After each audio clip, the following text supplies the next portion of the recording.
Olá, pessoal! Então, agora eu vou contar para vocês o que aconteceu hoje no Metabolic Health Summit. A nossa primeira palestra foi do Eric Kossoff. Foi sobre dietas cetogênicas para a epilepsia. Um século de progresso. Então, basicamente, o que ele mostrou é que hoje a dieta cetogênica, ela não é mais uma dieta da moda. Pelo contrário, desde o começo do século, ela foi usada para epilepsia. E agora ela volta nos guidelines. A dieta cetogênica ela é muito utilizada para epilepsia refratária, mas ela pode ser utilizada logo no começo nos pacientes epiléticos. Algumas crianças usam a dieta cetogênica por 1 ano, depois elas saem e nunca mais têm crise, sem remédio. Outras podem usar os remédios e depois não conseguem ficar sem remédio. Mas a dieta cetogênica ela diminui a frequência das crises, a intensidade e duração das crises. Então é muito interessante o uso dessa dieta no tratamento da epilepsia. Se uma criança está bem controlada, né, com pouco remédio e não faz a dieta, não necessariamente tem que ser obrigatório, mas tem que ser oferecido como uma opção. Foi discutido que é uma dieta segura, que se ela for bem balanceada, equilibrada, orientada por nutricionista, se o paciente receber os suplementos necessários, não há riscos para o paciente, mesmo para as crianças. A questão do crescimento ser atrapalhado, né, da criança não crescer adequadamente, é rara. As fraturas são raras, geralmente associadas à deficiência de vitamina D, que o próprio anticonvulsivante pode causar, como também a epilepsia nas crianças sozinha já pode atrapalhar o crescimento, então é controverso isso, se a dieta cetogênica seria a causa ou se seria apenas contribuinte para essa questão que já é causada tanto pelos anticonvulsivantes como pela doença. Então, no fim, ficou uma ideia dessa aula de que a dieta cetogênica é interessantíssima para quem tem epilepsia, que é uma promessa, que é uma tranquilidade para as pessoas que têm epilepsia grave, deve ser oferecida. Ficou a questão de cetonas exógenas, que são cetonas que a pessoa pode beber, ajudarem no tratamento da epilepsia e que isso está sendo pesquisado. Então foi uma aula muito estimulante. A segunda aula foi do Jong Ho, que foi sobre dieta e o cérebro, se existia uma conexão entre dieta e cérebro no sentido de cognição. Foi muito interessante, ele mostrou vários dados legais sobre dieta cetogênica e cognição, de melhora da inflamação cerebral, de melhora da cognição no cérebro com a dieta cetogênica. Então foi uma aula muito estimulante. Ele falou também sobre as outras ações da dieta cetogênica, então, que os corpos cetônicos, eles não têm só a ação de energia, na verdade eles têm uma ação epigenética, eles modificam genes. Então, isso é muito interessante. Eles alteram a expressão de genes relacionados à inflamação, eles alteram longevidade. Ele associou também, ele falou muito sobre restrição calórica e jejum intermitente, fazendo a mesma coisa, mostrando, inclusive, que a dieta cetogênica, o tipo de alimento que a gente consome, modula a microbiota intestinal, e isso altera os neurotransmissores produzidos pela microbiota intestinal, que são as bactérias do intestino, e isso seria um dos mecanismos de melhora das convulsões na epilepsia. Como é que é? Isso mesmo. Então, o que pode acontecer? As bactérias do nosso intestino, elas produzem neurotransmissores, né? Então, nós temos o segundo cérebro no nosso intestino. Metade da serotonina produzida pelo corpo, que vai para o cérebro, é produzida pelas bactérias do intestino. Então, quando a gente muda a dieta, a gente muda as bactérias, a gente muda a produção de substâncias, a gente muda o metabolismo de substâncias, metabolismo de alimento, tudo muda. E as novas bactérias são um perfil mais interessante no sentido metabólico da coisa. E para epilepsia isso faria diferença. Então, olha que barato, né? Eu aprendi muito com a aula dele, eu achei ele muito interessante. A próxima pessoa que falou foi o Chris Palmer, ele falou da dieta cetogênica na psiquiatria. Contando pra gente, olha pra vocês verem. Quantos pacientes psiquiátricos hoje usam anticonvulsivantes para tratar as doenças deles? Então, se vocês forem pensar, né, na transtorno bipolar, na esquizofrenia, muitos pacientes usam anticonvulsivantes. Remédios para epilepsia são usados no tratamento de doenças psiquiátricas com grande frequência. Então, o que ele falou basicamente foi: por que uma dieta que funciona tanto para epilepsia não vai funcionar para doenças psiquiátricas, principalmente aquelas nas quais as medicações anticonvulsivantes funcionam mais? Achei muito interessante isso. E daí ele foi mostrando alguns estudos que ele publicou, né, em esquizofrenia, em transtorno bipolar, em depressão. mostrando que a maior parte dos estudos nos quais é feita a dieta cetogênica, existe uma melhora de bem-estar, de qualidade de vida, de ânimo, disposição e de alguns sintomas relacionados à depressão. E em alguns estudos em doenças psiquiátricas também houve melhora importante.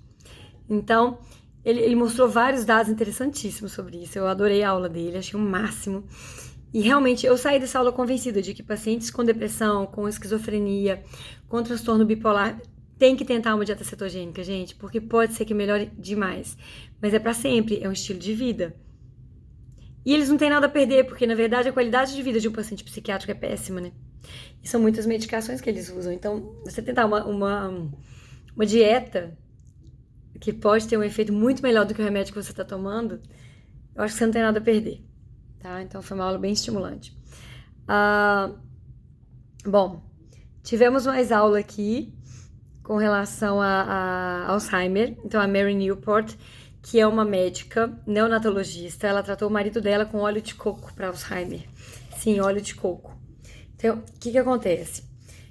O Alzheimer é uma doença de resistência à insulina no cérebro. Quem tá no Transforma, quem já assistiu nossos vídeos sobre isso, sabe do que eu tô falando. Mas o fato é que o cérebro não consegue utilizar glicose, mas ele consegue utilizar corpos cetônicos. Então, você fazer uma dieta cetogênica resgataria esse cérebro, ele voltaria a existir, a funcionar, porque, na verdade, ele tá suprimido por falta de energia. Então, o que não morreu tá, assim, parado, sem ter energia, não funciona. Se você dá energia, dá combustível, a pessoa volta a conversar, volta a... O marido dela, no caso, não fazia mais nada, ele voltou a trabalhar. Então, e tem vários estudos mostrando isso, que o Alzheimer pode se beneficiar de uma dieta cetogênica, tá certo? A questão do óleo de coco, que eu achei muito interessante, que o óleo de coco, ele tem um ácido láurico, que seria interessante no sentido da questão de infecção. Alguns tipos de Alzheimer têm a ver com infecções. E a placa beta-amiloide, que é o que acumula no cérebro, que acaba destruindo as sinapses, né, os neurônios, seria uma forma de combater infecções, uma reação do sistema de defesa imune da gente. E o ácido láurico teria alguma participação nisso. O C10, que é um dos ácidos graxos que tem no óleo de coco, também teria alguma participação diferenciada no Alzheimer, que eu achei interessante. Então, o óleo de coco não é para ser descartado e ser utilizado apenas o triglicérides de cadeia média, que é o MCT, para o Alzheimer. Não, que o óleo de coco teria um papel importante per se, sozinho. E que o que a gente deveria usar seria um óleo de coco, os MCTs e as cetonas exógenas, que foi o que, no fim das contas, resgatou o marido dela pela segunda vez. Então, muito interessante a palestra sobre Alzheimer. Eu trato Alzheimer no consultório, eu vejo isso frequentemente nos meus pacientes, uma resposta dramática, principalmente naqueles que têm neurônios viáveis, que é Alzheimer mesmo, que não é uma demência vascular por AVC, por exemplo, que já morreu o neurônio, não tem mais o que fazer. Então, uma fofa ela, muito interessante. Ela tem um livro, depois eu vou postar a dica de leitura para vocês. Comprei vários livros. Depois teve uma discussão sobre o assunto, e aí todos eles se juntaram e a gente discutiu bastante. Teve também a Maria Roland, que é uma médica, ela falou sobre enxaqueca. Muito legal. A questão da enxaqueca sendo uma falta de energia no cérebro e porque ele não consegue utilizar a glicose. Ou porque ele não tem glicose disponível e a pessoa vive numa dieta, às vezes a pessoa vive numa dieta de alto carboidrato, então ela tem insulina alta, não consegue utilizar a gordura como fonte de energia. Então, que a enxaqueca seria uma questão de problemas energéticos, mitocondriais no cérebro. Daí ela mostrou vários estudos, vários dados interessantíssimos e mostrou como que a dieta cetogênica age na enxaqueca, tanto reduzindo a inflamação, como reduzindo a dor e oferecendo um combustível diferente para os neurônios, que seriam os corpos cetônicos. Daí ela mostrou a pesquisa com corpos cetônicos exógenos, que você bebe, industrializados, né, que a indústria está fazendo, que duram mais tempo, como que eles estabilizam os pacientes com enxaqueca mais do que só a dieta em alguns casos.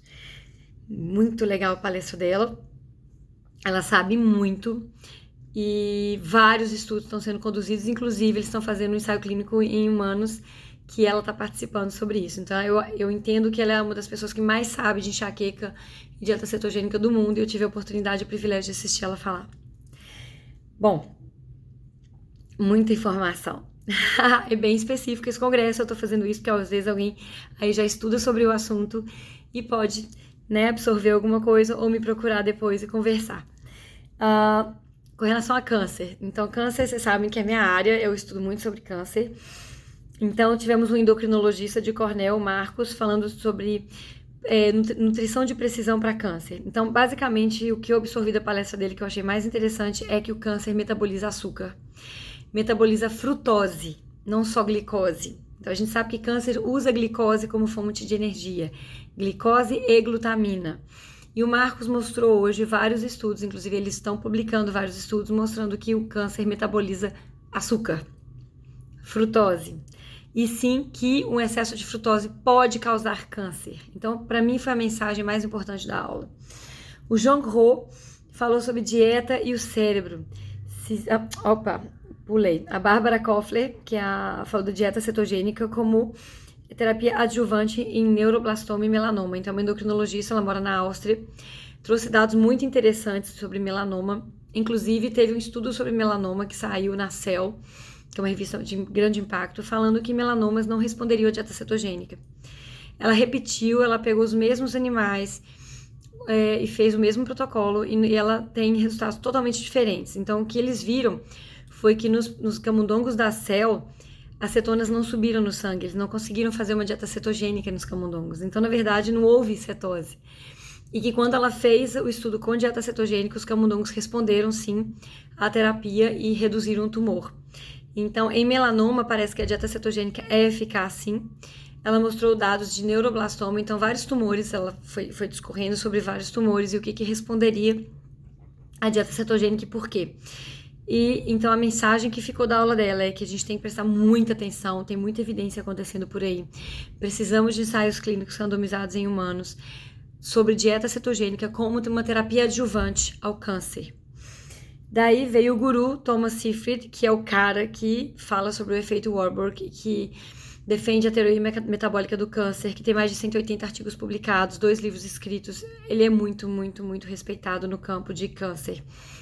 E daí ele falou da aula dele sobre como o câncer depende de glicose e glutamina como fonte de energia, que não adianta só fazer a dieta cetogênica, que é necessária uma terapia metabólica para o câncer, que são necessários inibidores de glutamina, junto com a dieta cetogênica, junto com a quimioterapia quando precisa, que tem tumores cerebrais, que é o glioblastoma, que a radioterapia causa muito dano, então se fosse possível evitar o corticoide, a radioterapia seria ótimo, mas que é o protocolo de tratamento preconizado hoje, então que é muito difícil a gente conseguir mudar isso.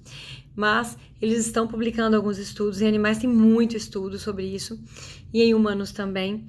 Então, os pacientes com glioblastoma, que é um tumor que mata todo mundo em 2 anos, que na verdade eles têm casos que estão vivos há 6 anos, que ninguém esperaria, e vários estudos mostrando isso. Então, que a dieta cetogênica poderia ajudar. Tem estudos, inclusive, no Brasil, que ele citou, que no Rio de Janeiro, que é um grupo do Rio que fez a dieta cetogênica em humanos. Então, eles testaram uma droga nova, além do tratamento habitual que não funcionava. E daí a droga nova funcionava 10%. Quando você coloca a dieta cetogênica junto, funciona 50% a mais. Tanto na redução de tumor, como na redução de sintoma, como na mortalidade. Então, tem estudos em humanos muito interessantes. Glioblastoma é um tumor que o tratamento não funciona bem. A dieta cetogênica é uma grande promessa, o tratamento metabólico. Então, também inibindo a glutamina, às vezes usando alguns remédios para diabetes, usando oxigênio-terapia hiperbárica para o câncer. São abordagens que realmente merecem a atenção da gente. A gente tem que ficar atento. Se você que está aí me ouvindo é oncologista, fique esperto, leia sobre o assunto, me procure para a gente conversar. Depois quem falou foi o Chris Smith, que é um neuroradiologista que faz muita cirurgia com a faca Gamma Knife, né? E com braquiterapia, com sementinhas radioativas que eles colocam dentro dos tumores. Então, esse cara mostrou os casos que ele tratou, que não melhoravam com nada, e ele fez dieta cetogênica, ele mostrou o antes e depois desses tumores, mostrando inclusive pacientes que começaram a dieta cetogênica, tiveram redução dramática do tumor, furaram a dieta, começaram a comer carboidrato, o tumor cresceu, voltaram para a dieta cetogênica, o tumor diminuiu. E ele trouxe vários dados muito interessantes. Eu fiquei bem empolgada, eu achei que é um cara que devia estar publicando mais, né? Ele trouxe esses dados, são muito interessantes. E ele criticou um pouco essa questão da radioterapia, que falam assim, não é para fazer, mas que tem casos que não tem jeito, tem que fazer. Então, o que ele faz, quando tem que fazer, ele faz, e que a gente não pode ser muito fechado com relação a isso, né? Cada paciente é um caso, tem paciente que vai precisar do corticoide, tem paciente que vai precisar disso, a gente não pode ser muito fechado, a gente tem que ser mais flexível e usar a dieta cetogênica sempre. Mas as outras armas que a gente tem contra o câncer, sentir cada paciente. Se você puder não usar, não use, se não tiver jeito, use, porque é uma doença muito agressiva. Vamos ver quem mais. Depois dele, quem falou foi a Adriana Stephenson, que ela falou, é uma mãe de um menino que teve um tumor que não tinha o que fazer, gigante, o menino tinha 18 meses de idade, todos os fatores de mau prognóstico, ela não é médica, ela é a mãe dele. E ela contou a história dele, foi bem emocionante, eu chorei no final, porque o menino tá vivo, e era pra ele ter morrido, na verdade, ele tá vivo. E a dieta cetogênica foi determinante no tratamento desse menino. Ele venceu todas as estatísticas contra ele e vale a pena conhecer a história dela, assim. Ela chama Adriana Stephenson. Muito interessante a história do filho dela. Depois a gente teve uma discussão com todos eles, então eu perguntei algumas coisas para eles. Eu fiquei um pouco assustada quando o endocrinologista de Cornell falou que a carne vermelha podia causar câncer de intestino. Depois eu fui saber que ele era meio vegano. E aí eu falei, mas os estudos não mostram isso, mostram que são estudos observacionais. Ele ficou um pouco bravo. Mas a gente tem que ser honesto, gente. Realmente a carne vermelha não tem estudo mostrando que ela causa câncer. Tem poucos estudos mostrando alguma associação de carne vermelha com câncer. Mas quando você tira a carne processada, essa associação desaparece. Mesmo assim, ela era pequena a associação. Então, a gente tem que ter muito cuidado quando a gente fala uma coisa dessa no congresso, né? Não pode. Depois teve pôster, uma sessão de pôsteres. E aí eu conheci pessoas interessantíssimas. Depois eu vou postar livros e dicas de leitura imperdíveis, tá? Então, gente, é isso. Hoje foi um dia muito intenso.